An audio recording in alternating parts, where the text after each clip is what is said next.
Like personally in my collection, Ice Cube, BDP, Gangstar, you know what I'm saying? So I mean, I roll with the hardcore, Run DMC, and that's just the way it is with me. Okay, so you wouldn't want my old Vanilla Ice albums then? That wouldn't be of any interest to you? Well, Okay, now listen, we don't get hung up on that. Now, you've just finished touring with Anthrax. Yeah, you got a fly crowd here. Yeah, they're a nice bunch of young people. You just finished, which is, I gather, what fly means, I assume. You finished touring with Anthrax, and I knew they'd done a cover of one of your songs before, but I was surprised to think you were touring with Anthrax because I knew previously when you come over, you know, a friend of mine had been to see you live and you had a predominantly black crowd in the audience. He said this time he came and it was a largely white crowd, and I wondered whether you felt it was strange preaching as you do or singing as you do about black pride and very black issues to a largely white crowd. No, all around the world, but you know, it just has something to do with the type of tour that it is. Us and Anthrax toured in the United States, and basically the UK European tour was an extension of that. We didn't come over here on the rap tip because they couldn't put a rap package together that wanted to come over here at the present time. So we'll come back over in June, and in March we're going to do something, the anniversary of the Sharpeville massacres in South Africa, so we'll be back in London on a black rap tip. But you know, you got to get a lot of rappers from the United States to come with you, and that's a lot harder than done. Yeah. Now, I was interested in talking to you because there were interesting ideas in your work. There were actually a lot of interesting ideas. It's not the standard kind of poppy stuff. Not really since Gil Scott-Heron, I think there have been such, you know, someone prepared to deal with politics in the way you do. Just in broad terms, what's your attitude towards race relations in the States at the moment? In the States, first of all, it's a pro-black stance, and at the same time, we've been in that country for 437 years, and we haven't got a due level of respect. Respect got to go both ways. There's always been a Eurocentric viewpoint that's been pushed out to everybody in this Western world, I guess that they call United States and Europe. And us black people here, you know, we've worked for our place here, so the due respect has to come the other way. Let me bring Tony in here. Tony, do you think that that particular stance, but in general, Public Enemy's attitude is relevant to black people in this country? Well, I'd like to ask Chuck D that. I mean, what have you seen in Britain that you feel is any way different? What's different? Well, I know people tend to read into things quite a bit over here. Yeah. A little bit more in the States, you know, like for example, I call it the green light, red light theory. In the States, we say green mean go, red mean stop, and yellow mean just watch your behind. You know, here they tend to say, well, because red, if I time it from green could possibly mean go, but maybe yellow means it's closer to stop, but it also means you might be ready to go. It's not all of that. Just don't look into it deep all the time. Yeah. As far as the black situation over here, it's increasingly getting better where it's, you know, I mean, getting better direction where, you know, it's a tighter network, but to upstep it a little bit more, it even has to be harder because, I mean, here you have the headquarters of racism of the world, and I call it England.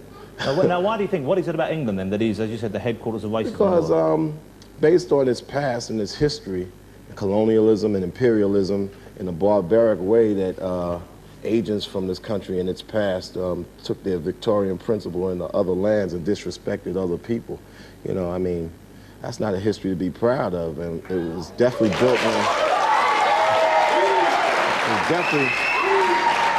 on murder and the lack of respect for other people and cultures. So, do you not think the situation has changed though? You are talking about history. History has something to do on how we think in the present and where we're going to go in the future as far as respecting each other. I mean, I respect you if I already know about you in your past, but you might not know what you need to know about my history. Yeah, that's true. We don't actually get taught much in the way of black history at our school. That's your fault. Yeah. I didn't say it was my fault. I'm not taking credit for it. I don't know about that. Can I say something? I feel that if you look at America, there's a bigger black population there. There seems on the face of it, you go in there and you see the adverts, you see a black presence, and you think, yeah, black people are making it. And you come, and if you look behind that, I think you see that in some ways the situation here and there is the same, you know. Yeah. But I mean, what strikes me is when I went to America, I was amazed because it did seem to me like over here, you know, the majority of black folk you see on TV would be sports stars, and there are very few TV presenters, there are very few people working behind the scenes. Yeah, that's one thing I noticed over here is that on a job level, black people are at a very low status ebb, you know. I mean, you still have an energy as far as people wanting to build their own businesses, but getting that opportunity, I don't think they can seize their opportunity as quick as we can seize them in the States. Now, we have the opportunity to seize it in the States, but because of genocide and the self-hate taught that we've been getting in the States, we don't seize it like we should. So that's why we call for a lot of unity as far as common belief. Can I ask you something? On your last album, there's a track called Shut Them Down. Mm-hmm. And in there you're talking about corporations and mm-hmm. how they're exploiting the black community, mm-hmm. taking out things out of the black community and not giving anything back. Public Enemy mm-hmm. set up really more as not only as a band, but also as a sort of community. Mm-hmm. In what way are you paying your black tax in that sense?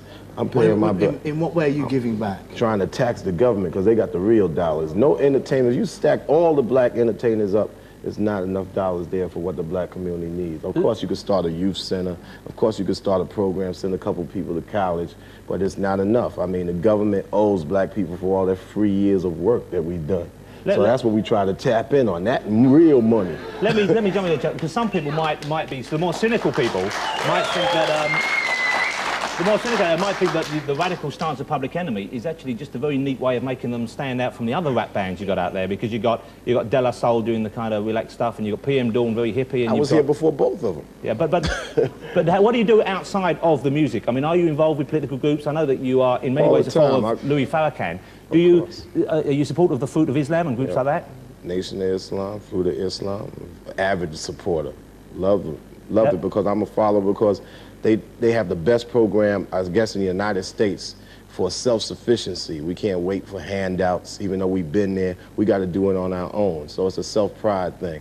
Pro-black doesn't mean anti-white. I know the question you ready to ask. No, you don't. I wasn't going to ask that. Does it mean anti-anything? No. We don't have time to be anti-anything. What I was going to ask, Chuck, is are you a Muslim? Are you a Muslim? Yeah, Muslim, let's not put all the hocus pocus around it. It's not like the rest of the religions of the world where there's all kinds of science and all this.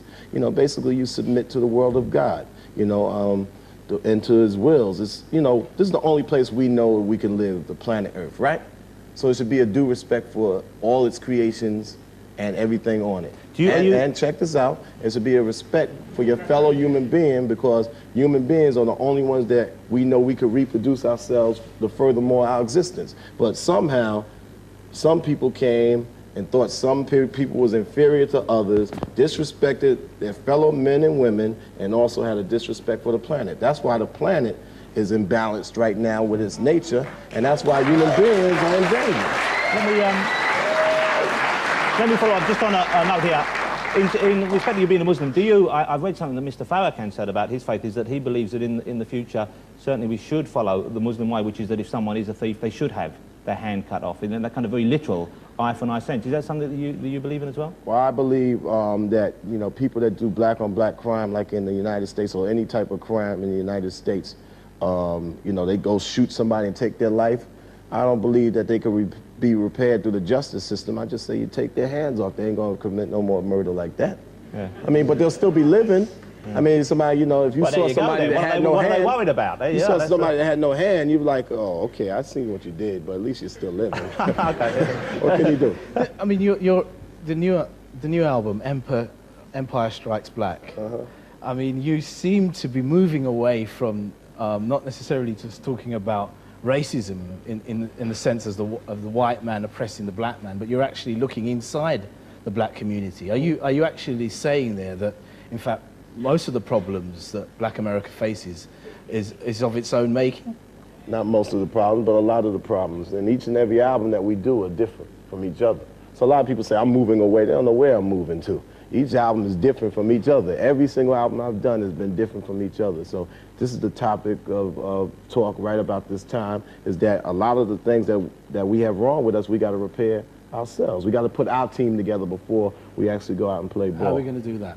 How are we going to do that? We got to know we're teammates. We got to know where we come from and come up with a game plan that's going to work for not just the majority, but some of the minority of us. So you would say that Public Enemy have matured? Matured? Let me see. I started this out when I was 25. I was mature already. So you develop you develop a point of communication, how to get across to the most people. But you know, I'm pretty sure that we was pretty good at it the day when we started. So. Well, and still going strong. Congratulations on the single being so successful. Thanks for that very jolly tune. What does that mean? Well, it's 21 in the charts. It's better than Sam Fox did last time out. Oh. And, thanks for coming on the show. Chuck T and Tony Shore, ladies and gentlemen. Hey, guys. Tony, thanks very much. Thank you, Chuck T, and thank you, Tony Shore. That's it for part one. Coming up in part two, smart and not so smart drugs with Hook presenter Stuart Cosgrove. That's right after these important commercial messages.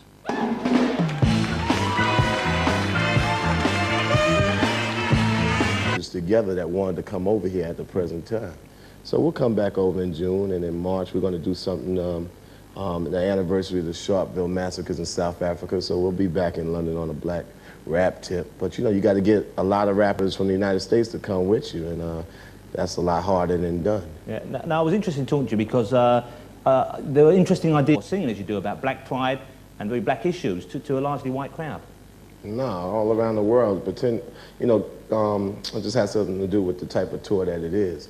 Us and Anthrax toured in the United States, and basically the UK European tour was an extension of that. We didn't come over here on the rap tip because they couldn't put a rap package. Like personally in my collection, Ice Cube, BDP, Gangstar, you know what I'm saying? I mean, I roll with the hardcore, Run DMC, and that's just the way it is with me. Okay, so you wouldn't want my old Vanilla Ice albums then? That wouldn't be of any interest to you?